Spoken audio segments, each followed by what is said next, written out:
US President Donald Trump is set to deliver his first State of the Union address since returning to office. His second term has seen a drastic shift in America's role on the global stage.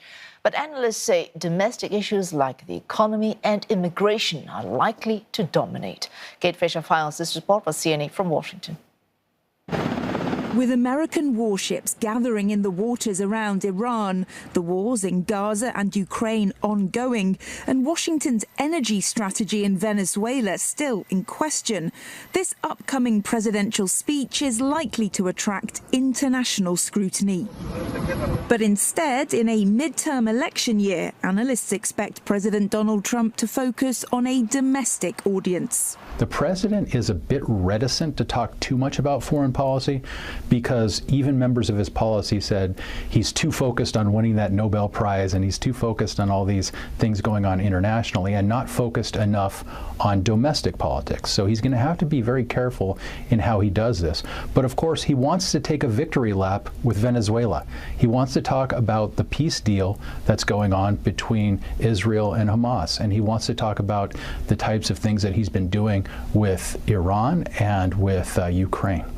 Millions of Americans will head to the polls this November, and the rising cost of living is one of the top voter concerns. Experts say the US leader may use his speech to directly address worries over affordability. It's not just that people think that the president is getting it wrong on the economy. It's that they think he's distracted and that his actions have actually made things worse on the economy. So he needs to talk about what he's going to do to make people's pocketbooks a little bit fatter so that they are able to afford more than they are right now. The midterm elections are always a referendum on the president's handling of the economy. And right now, that's not looking very good for him. In defending his economic record, Donald Trump may tout his signature tariffs.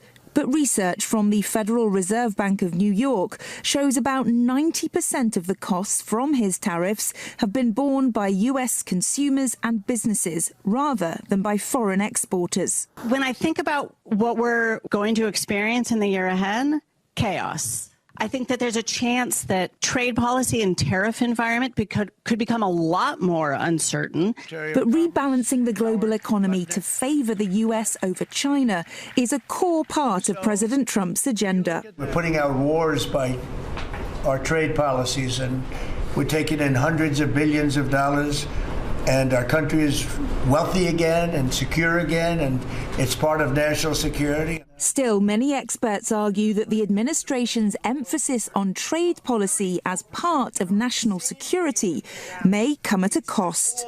The national security strategy is so focused on China as an economic challenge and almost entirely ignores the security picture. It has not focused on the Indo-Pacific.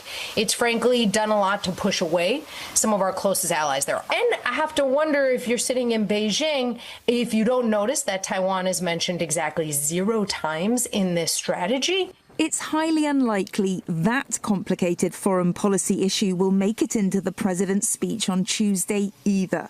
Instead, many in his party, wary of losing their seat in this year's midterm elections, will want him to use his prime time spotlight to focus on the GOP's economic messaging as they fight to keep control of Congress during the last 2 years of Donald Trump's presidency.